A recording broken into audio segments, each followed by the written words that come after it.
કેટલા સહસ્ત્ર પરિવત્સર જન્મો ભગવાનથી વિખૂટા પડે આપણને થયા છે, તો આપણી અંદર તો કેટલી સંભાવનાઓ છે મદ આવવાની. અને એટલા માટે એક હાથ પ્રભુનો પકડ્યો હોય તો બીજા હાથથી ગુરુના ચરણ પકડી રાખવા, જેથી અહંકાર ક્યારે જીવનમાં આવે. જો એક હાથથી ગુરુના ચરણ પકડ્યા હશે તો અજ્ઞાન તિમિરાંધસ્ય જ્ઞાનાંજન શલાકયા ચક્ષુરુન્મિલિતમ યેન તસ્મૈ શ્રી ગુરુવે નમઃ. એ ગુરુ ક્યારે મદ નહીં આવવા દે. અહીંયા દક્ષને મદ આવ્યો મહાદેવજી, અને આવા વૈષ્ણવાનામ યથા શંભુ એમ કહ્યું છે. વૈષ્ણવતા શીખવી હોય તો મહાદેવજી પાસે શીખો. કોને વૈષ્ણવ કહેવાય? મહાદેવજી શીખવાડે છે. અને અહીંયા વેર બંધાયું, અને જ્યારે સસરા અને જમાઈ વચ્ચે વેર બંધાય ને તો દીકરીનું આવી બને. સ્ત્રીનું નામ છે દુહિતા, દુહિતા, બંનેનું હિત કરે એ જ દુહિત. મહાદેવજી માટે વેર બંધાયું. કહ્યું મારું બાન નથી જાળવતો મારો જમાઈ થઈને, યજ્ઞમાં એનો ભાગ બંધ કરાવી દઈશ. પહેલો યજ્ઞ હું કરીશ. અને વિશાળ યજ્ઞ કર્યો દક્ષે, બધા માટેના ભાગ કાઢ્યા. મહાદેવજીને આમંત્રણ ન આપ્યું. વિમાનો જઈ રહ્યા છે, સતી મહારાણી જુએ છે આ ક્યાં જઈ રહ્યા છે. નારદજી આવ્યા ને કહેવા લાગ્યા, અરે તમારે પિતાને ત્યાં આટલો મોટો યજ્ઞ છે, અને દીકરી હોય તો પહેલા પહોંચી જવાનું હોય. પિતાને ત્યાં યજ્ઞ હોય તો, પિતાને ત્યાં કોઈ સારો પ્રસંગ આવે, અને સારો પ્રસંગ તો દીકરીઓથી જ શોભે. દીકરીઓ તો વહેલી પહોંચી જાય, અને દીકરીઓ ઘરમાં આવે ત્યારે જ તો પ્રસંગ જેવો લાગે. થયું કે મારે પણ જવું છે. મહાદેવજીને કહ્યું, મહાદેવજીએ કહ્યું કે આપણને આમંત્રણ નથી આપ્યું, અને ખોટું ન લગાડતા, મારું અપમાન કરવા માટે જ તમારા પિતા યજ્ઞ કરી રહ્યા છે. આપણને આમંત્રણ સુદ્ધા નથી. થયું કે આટલી જગ્યાએ આમંત્રણ થોડી હોય. પ્રભુને ત્યાં, ગુરુને ત્યાં, સુરતને ત્યાં, પિતાને ત્યાં સમાચાર મળે ને પહોંચી જવાનું. ત્યાં આમંત્રણની રાહ થોડી જોવાય. ન જાઓ તો સારું. માન્યા નથી સતી મહારાણી, હટ પકડી છે, મારે તો જવું જ છે. નંદીને સાથે મોકલ્યા. મનમાં વિચાર કરીને જાય છે, મારા પિતા મને જોશે તો ગળે લગાડી લેશે, મારી માતા મને જોશે તો કેટલી પ્રસન્ન થશે. પણ જ્યાં યજ્ઞમાં પ્રવેશ કરે છે, માતાએ સામે જોયું પણ મોં વાળી દીધું. આઘાત લાગ્યો. મારી માં મારી સામે જોવા તૈયાર નથી. પિતાએ પણ નજર ઊંચી કરીને પાછી ફેરવી લીધી, અને એવો આઘાત લાગ્યો, અરે મારા પિતા મારાથી મોં મરોડે છે. યજ્ઞમાં જોયો તો ક્યાંય મહાદેવજીનો ભાગ નથી. મારા પતિનું આટલું મોટું અપમાન થઈ રહ્યું છે. કેટલું મને મના કરી મહાદેવજી, પણ હું માની નહીં. હટ કરીને આવી. મારા પતિનું અપમાન જ્યાં થઈ રહ્યું છે ત્યાં હું આવી. એટલું આત્મગ્લાની થઈ. અંગૂઠામાંથી અગ્નિ પ્રગટાવ્યો. બળબડ બળબડ બળબડ બળબડ અગ્નિમાં બળવા લાગ્યા સતી મહારાણી. અને જ્યાં બળબડતા જોયા, નંદી ભાગતા ભાગતા મહાદેવજી પાસે ગયા. અરે આ રીતે યોગાગ્નિમાં બળી ગયા છે. મહાદેવજીએ જટા ખોલી, જટામાંથી એક લટ કાઢી, પછાડી વીરભદ્ર પ્રગટ થયો. ગણોને કહ્યું જાઓ યજ્ઞનો વિધ્વંસ કરી નાખો. મહાદેવજી તાંડવ કરવા લાગ્યા. પર્વતોના શિખરો તૂટવા લાગ્યા. નદીના વહેણો બદલાઈ ગયા. ચારે બાજુ હાહાકાર થઈ રહ્યો છે. મહાદેવજીના ગણોએ આક્રમણ કર્યું યજ્ઞમાં. સ્વાહા કરતા હતા. હાથ કાપી નાખ્યા, કોઈના મસ્તક કાપી નાખ્યા.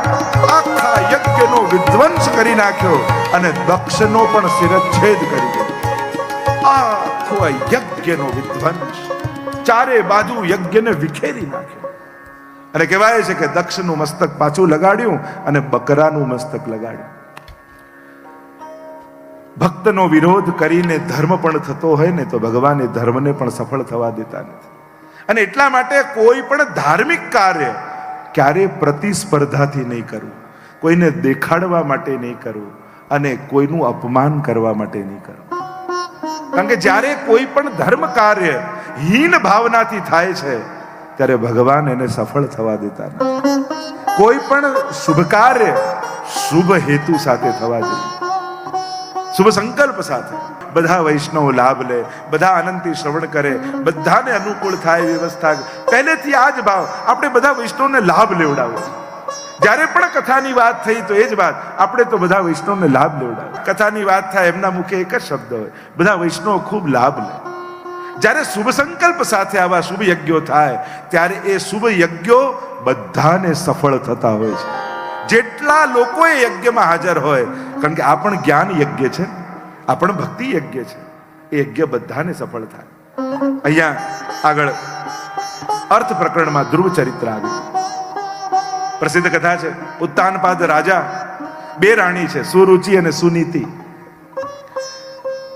આધ્યાત્મિક અર્થ કરીએ તો જન્મ લેનારો દરેક બાળક ઉત્તાનપાદ હોય, મસ્તક નીચે ને પગ ઉપર.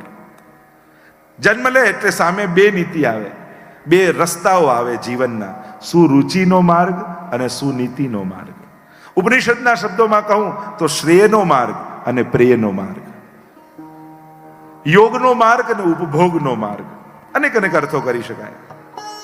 સુરુચિ માનીતી છે, સુનીતિ અમાનીતી છે. રુચિ હોય ને એને હંમેશા સારું જોઈએ, લેટેસ્ટ શું, નવું શું, ઉત્તમ શું, એટલે સુરુચિનો પુત્ર છે ઉત્તમ. અને નીતિના માર્ગે ચાલતો હોય એ શાશ્વતતાને શોધે. સારું તો બરાબર છે, પણ સાચું શું છે, સાથે શું આવવાનું છે, એ શાશ્વતતાને શોધે. એટલે સુનીતિને પુત્ર છે ધ્રુવ. પ્રસિદ્ધ કથા છે, એકવાર બંને બાળકો ખેલી રહ્યા હતા, રમી રહ્યા હતા, અને રમતા રમતા ઉત્તમ પિતા પાસે આવ્યો, કૂદકો મારીને પિતાના ખોળામાં ચડી ગયો. અને જ્યારે આ દ્રશ્ય ધ્રુવે જોયું, એને થયું કે મારો ભાઈ બેઠો છે તો હું કેમ ન બેસું. એ પણ ચાલતો ચાલતો આવ્યો અને જ્યાં પિતાના ખોળામાં બેસવા જ જાય ત્યાં દોડતી સુરુચિ આવી, હાથ પકડ્યો ધ્રુવનો અને ફેંક્યો એને દૂર. પિતાના ખોળામાં બેસવું છે, જા પહેલા વનમાં જા, તપ કર, ભગવાનને પ્રસન્ન કર, અને ભગવાન વરદાન માંગવાનું કહે ને ત્યારે માંગજે કે મારી કુખે તું જન્મ લે તો જ તું પિતાના ખોળામાં બેસીશ. અને જ્યારે આવી વાત કરી ત્યારે બહુ જ મનમાં લાગી આવ્યું ધ્રુવજીને. રડતા રડતા પોતાની માં સુનીતિ પાસે આવ્યા, સમગ્ર વૃત્તાંત કહ્યું કે આવું બન્યું. આ તો સુનીતિ માં છે. એટલે જ વિચારકો કહે કે જે સમાજમાં આદર્શ માતાઓ હશે ત્યાં મહાપુરુષોની ક્યારે કમી નહીં આવે. શ્રેષ્ઠ માતાઓ જે સમાજમાં હશે ને ત્યાં મહાપુરુષોનું યોગદાન એ સમાજને કરતી જ રહેશે. કારણ કે બાળકનો પહેલો ગુરુ માં હોય છે, અને માની અસર આજ સુધીના જેટલા મહાત્માઓ થયા ને પોતાની બાયોગ્રાફી લખી, આત્મકથા લખી, એ બધાએ પોતાની માતાને અવશ્ય યાદ કરી છે. અમુક તત્વો એવા છે ને કે જેના ઋણ ક્યારે ચૂકવાય નહીં, એનો તો આભાર જ મનાય. સુનીતિએ કહ્યું, જો બેટા જે બન્યું એ તો બરાબર છે, પણ શા માટે બન્યું એને સમજ. ભગવાન કદાચ કંઈક મોટું આપવા માંગે છે. અને વાત સાચી છે, હું તો કહું છું તારી માં સુરુચિ એ તારી માં નથી, તારી ગુરુ છે. કારણ કે જે વાત આજ સુધી મેં તને નથી કહી એ તારી માં સુરુચિએ તને કહી. ના, એને તો એમ કહ્યું માં કે વનમાં જા, તપ કર, ભગવાન મેળવ. હા બેટા, તારે બેસવું જ છે પિતાના ખોળામાં, તો એવા પિતાના ખોળામાં ન બેસીશ જે આજે છે ને કાલે નહીં રહે. બેસવું હોય તો એવા ખોળામાં બેસ કે જ્યાંથી તને કોઈ ઊભું ન કરે, જ્યાંથી ક્યારે ઊભા ન થવું પડે, એવા પરમ પિતાની ગોદમાં જઈને બેસ. અને 5 વર્ષનો ધ્રુવ ઘરની બહાર નીકળે છે, વનમાં જવાની તૈયારી બતાવે છે. નારદજીને ચિંતા થઈ કે આ ધ્રુવજી ક્યાંક આવેશમાં આવીને જઈ રહ્યા છે અને ક્યાંક એ ગભરાઈને એની તપશ્ચર્યા, એની ઉપાસના અડધી ન રહી જાય. લાવ પરીક્ષા કરી જો. ધ્રુવ પાસે આવ્યા, કહેવા લાગ્યા, અરે તું વનમાં જાય છે, વનમાં તો કેવા હિંસક પશુઓ હશે, તને મારી નાખશે, તને ખાઈ જશે. ના, હવે કોઈ ડર નથી. નક્કી કર્યું છે મનમાં, પરમ પિતાની ગોદમાં બેસવું છે. બહુ જ મન ડગાવવાની કોશિશ કરી પણ ડગ્યા નહીં ધ્રુવજી. અને જોયું કે સંકલ્પ મજબૂત છે, દ્રઢ છે. દ્વાદશાક્ષર મંત્રનો ઉપદેશ આપ્યો. કહ્યું, જા વ્રજમાં જા, યમુનાજીનો પરમ પાવન તટ છે અને ત્યાં મધુવન નામનું વન છે, અને ત્યાં યમુનાજીનો પવિત્ર કાંઠો છે. યમુના પાન કરજે, તપ કરજે, ઠાકોરજી તારા પર કૃપા કરશે. જો એમ જોવા જાઓ તો ધ્રુવજી એ સૃષ્ટિ સર્જનની લગભગ 4થી 5મી પેઢી આવે. મનુ શત્રુપા, અને ત્યાં ઉત્તાનપાદ રાજા એમના પુત્ર, અને ઉત્તાનપાદના જ પુત્ર ધ્રુવ છે. એમ જોવા તો સૃષ્ટિ સર્જનની 4થી પેઢીએ. અને અહીંયા નારદજી એમ કહે છે કે જ્યાં પ્રભુ અખંડ વિહાર કરે એવું મધુવન લીલા ભૂમિ છે. તો કૃષ્ણ તો હજી પ્રગટ્યા નથી. અહીંયા જ મહાપ્રભુજી આપણને સમજાવે છે કલ્પ ભેદની લીલાઓ, કે આ બધી લીલાઓ નિત્ય છે, અખંડ છે, અને કલ્પ ભેદથી જુદી જુદી લીલાઓ થાય છે. બહુ અદ્ભુત ચર્ચાઓ છે, અત્યારે વિસ્તાર નથી કરતો. મધુવનમાં જા, આપણે એમ માનીએ કે ધ્રુવજીએ તપ કર્યું ને પ્રભુ પ્રગટ થઈ ગયા. પોતાના તપથી પ્રભુને નથી પામ્યા. મહાપ્રભુજી આપણને સમજાવ્યું. ધ્રુવજી ઉપર જલ્દી કૃપા ઠાકોરજીએ કરી. કારણ કે યમુનાજી ના જે પાન કરે, ન જાતું યમ યાતના ભવતી તે પય પાનત મુકુંદ રતિવર્ધની. જો યમુનાજીના પાન કરો ને, યમુનાજીનું ગાન થાય, યમુનાજીના દર્શન થાય, યમુનાજીના પાન દર્શન, સ્નાન, પાન, આચમન, આ ચારે રીતે યમુનાજીનો આરાધનનો પ્રકાર બતાવે છે. પણ મહાપ્રભુજી યમુનાજીના આધિદૈવિક સ્વરૂપનું દર્શન આપણને કરાવે છે કે આ યમુનાજી છે કોણ. તમે કયા સ્વરૂપે યમુનાજીને જુઓ છો? 3 સ્વરૂપ યમુનાજીના બતાવ્યા: આધિ ભૌતિક, આધ્યાત્મિક અને આધિદૈવિક. યમુનાજીને જ્યારે જલ રૂપે જુઓ છો, એ યમુનાજીનું આધિ ભૌતિક સ્વરૂપ છે. યમુનાજી પરમ પાવન તીર્થ છે, સ્નાન કરવાથી પાપ જાય. તીર્થ બુદ્ધિથી યમુનાજીને જુઓ, એમનું આધ્યાત્મિક સ્વરૂપ છે. પણ મહાપ્રભુજી એની પણ ઉપર આપણને લઈ જાય અને આજ્ઞા કરે, નમત કૃષ્ણ તુર્ય પ્રિયામ. આ તો ઠાકોરજીના ચતુર્થ પ્રિયા છે. અને સખી સ્વરૂપે જ્યારે યમુનાજીને જુઓ છો, તો એ યમુનાજીનું આધિદૈવિક સ્વરૂપ છે.